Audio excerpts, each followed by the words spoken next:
This third video on protein is going to be all about the myths I hear around protein. If you didn't watch the last video, make sure to go back and see why protein is so important. Myth number 1, protein is bad for your bones. We typically hear this with animal protein. The thought is that protein will make the body more acidic and your body will have to break down bone to release calcium to help neutralize the acid in the body. However, the scientific evidence shows us that having a higher protein intake overwhelmingly has a positive effect on the bones. Those with higher protein intake have a higher bone mass and thus are less at risk for osteoporosis. One reason this might be is because people with a higher protein intake likely have a higher muscle mass, and when the muscle contracts, it actually pulls slightly on the bone and creates this point of stress in the bone. That stress sends a signal to your body to come in and repair and make that piece of the bone stronger, so the next time it encounters that same stress, the bone is able to handle that stress. Basically, it makes the bones more resilient. Myth number 2, protein is harmful for the kidneys.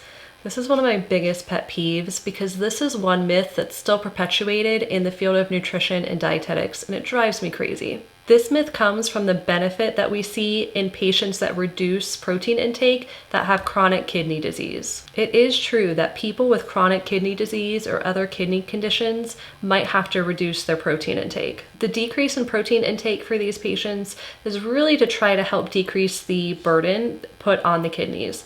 Kidneys have to process the protein. However, this doesn't mean that the protein caused the kidney damage. And there's even some controversy as to whether these patients should decrease protein as low as the current recommendations. So if you have a kidney issue, you should be working with a renal dietitian to help determine your appropriate protein intake.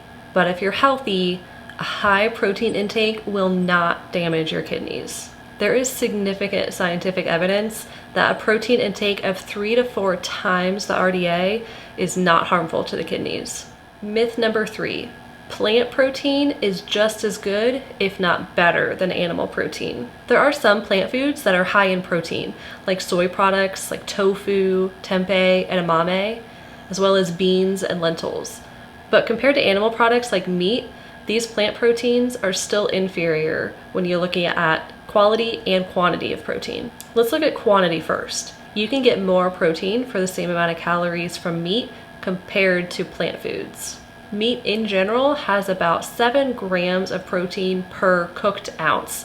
Now that's of course going to vary a little bit depending on the type of meat. So here's an example. A lean meat like chicken has 32 grams of protein and 185 calories for a 4-ounce serving, which is a little bit bigger than the deck of cards or the palm of your hand. A more fatty piece of meat, like maybe beef chuck roast, which is one of the fattiest beef cuts, has about 30 grams of protein and 405 calories per 4-ounce portion. And let's compare those with 2 of the higher protein plant foods. Lentils, which tend to be higher in protein compared to beans, have 18 grams of protein for 230 calories, and that's in a 1-cup serving. Tempeh, which is a soy product, has 20 grams of protein and 220 calories for a 4-ounce portion. That lean meat definitely has more protein per calorie. The other piece we have to consider is the quality of the protein and the bioavailability or absorption of the protein that we eat.